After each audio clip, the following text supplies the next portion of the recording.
Well, good afternoon, everyone. Good to see everybody. Behind me is our health director, Dr. Vanderhoff. He's here to answer any tough questions. So let me just start off. Families with infants certainly received some good news in the last few days with the Abbott announcing its manufacturing plant has now reopened. So that is very, very good news. We know that that will take a while for that to get the product out, but that is good news. We have been working on our team since February to try to do what we could to deal with this problem. And I know that this is a huge problem for families. I think there's probably nothing more aggravating or more scary for a family to need food for their children and not be able to do that and not be able to get it. And I know that just talking with the folks here at Kroger, that when people come in and they can't find what they need or it's not here at all, they obviously are very, very upset. We certainly understand that. What I want to do is to kind of give an update of some of the things that we have done and then make an announcement about something that I think is positive as we move forward. We all know that parents are struggling to find the appropriate formula, to find formula at all.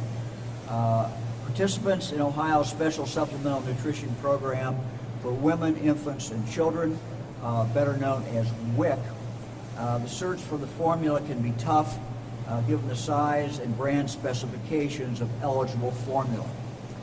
Our team, our WIC program administrators, the Ohio Department of Health, have been working since the beginning of the shortage to try to deal with that problem.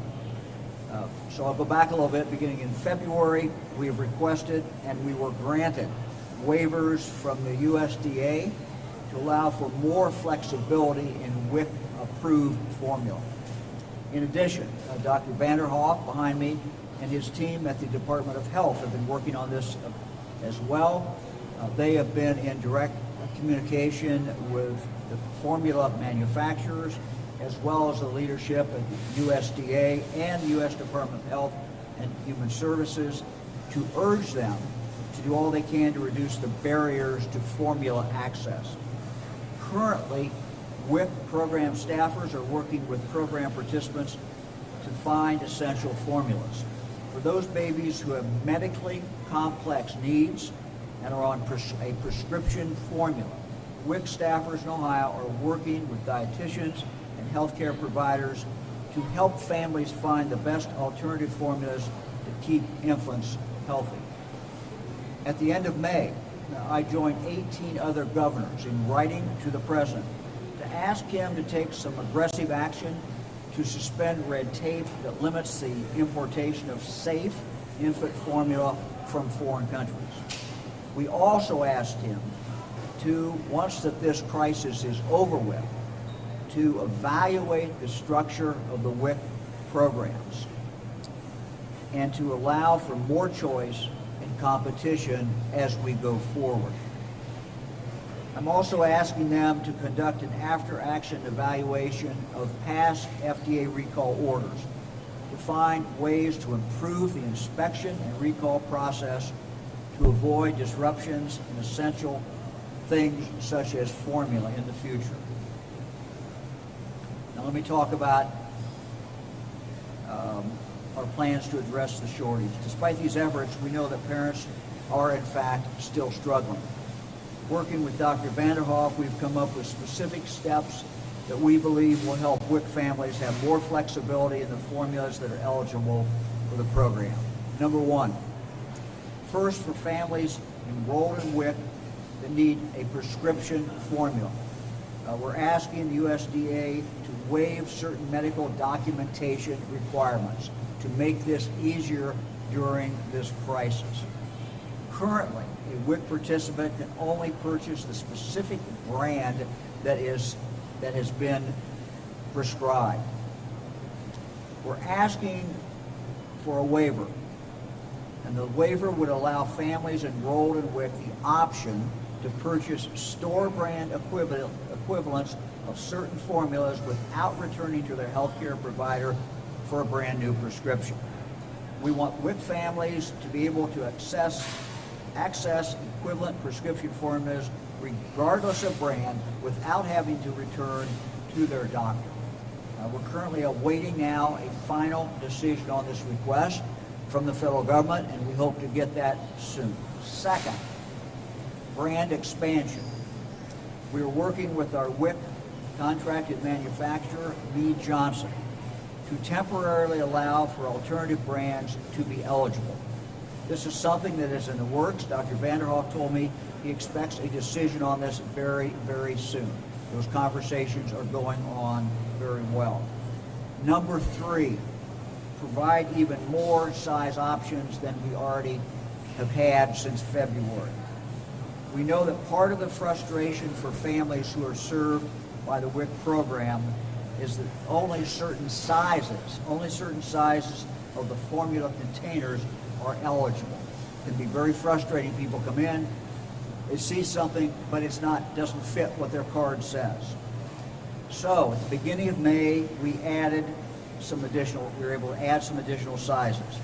And I'm pleased to add that we asked for, and we now have just received approval from the USDA to expand even more eligible options. And so, beginning a week from today, next Monday, the WIC program will be adding 8 additional Enfamil products to the eligible list. 8 different products will be added. We're finalizing the details and will provide the list of additional product formula sizes very soon. And we hope these additions provide more flexibility that families need. In conclusion, as a state, our administration is urging manufacturers to do all they can to make more products available. We're asking the President to remove some of the red tape involved in importing safe formula for other countries, and we are requesting an after-action report after this crisis is over to learn how we can better avoid shortages like this in the future. For WIC families, we are allowing more flexibility to allow greater choice and increase accessibility by adding more choices to eligible formula sizes. We're also working to remove cumbersome documentation requirements for prescription formula and to temporarily expand product choices for families during the shortage.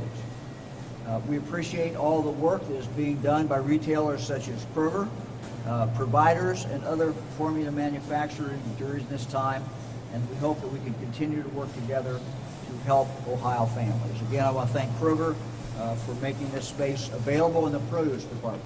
So I've had press conferences in a lot of places. This is a little different. So happy to answer any questions, and Dr. Vanderhoff is here if we... Governor, real quick, what role transportation for WIC families, how does that factor into this? Because we've heard the reporting, maybe families with means can travel to different stores. What's that like for families maybe on the lower end of the socioeconomic? Look, it's very difficult, and one of the things that I just mentioned is it's so difficult many times for families who do not have a car, do not have transportation. And so to eliminate having to go back to their doctor again to get a different prescription is one thing that we could do. But look, it's still very cumbersome for people, and when they come in and they go into a store and they can't find it, and then they have to go look for another store and another store. And look, if you live in downtown the city, or if you live close, if this is your store and you can't find it here, then it's going to be difficult for you to go to another store. So look, no one should minimize this problem. What we're announcing today doesn't solve the problem. We hope to make it easier for people until we can get out of this and get the production back up to where it should be. Anybody else? How bad is it in Ohio? I know the data simply thing, I was looking at that. Ohio's not listed amongst the most critical states. Do you know the out-of-stock rate currently? I don't have that data. I don't know whether, Doctor, you have that data, but it's bad everywhere. And if you're a mom, you're a dad, and you're looking for it and you can't find it, it doesn't do any good to say, well, in Ohio it's not as bad. You could be another state, it'd be worse. That's not what you want to hear. And so this is this is something that's very, very important. I did an interview a few minutes ago, and the interviewer said, you know, is this something that really governors deal with? I said, look, we can't control production, but we can try to make it easier and cut through some of the red tape and make it easier for people so they can get, you know, different sizes. If there's a size available and doesn't fit what the WIC card says, now they'll be able, in all likelihood, to pick that off the shelf and take it up and get it.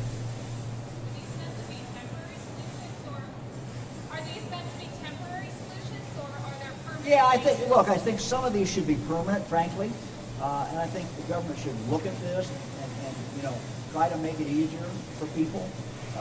So, you know, some of these we would hope would be permanent. Some of them probably the federal government will pull back once the crisis is over, but let's get through the crisis at least. Anybody else on anything?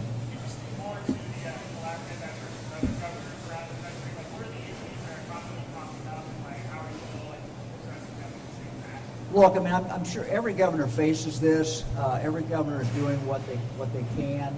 You know, our offices talk back and forth together. We compare notes. We steal ideas from each other, and that's part of the great thing of our system, having 50 states. We can get ideas. So it would be true for this problem just as it's true for any other problem. Can we ask Dr. Vanderhoff a couple of questions? Sure. Dr. Vanderhoff, again, it's nice to see you in person outside of a Zoom. Let's talk about, have any reports filtered up to you about moms or dads diluting formula causing problems for babies, or what's the lay of the land on that front? Yeah, so nationally there have been reports of parents who are facing this challenge who are trying different things to get by. It's a very bad idea to be diluting formula. It's also not a good idea to be trying to make your own formula from scratch. We are emphasizing to parents to use formula that is commercially available as directed, because that's what's safest for your baby. And I think that's an important message to constantly say, so appreciate it.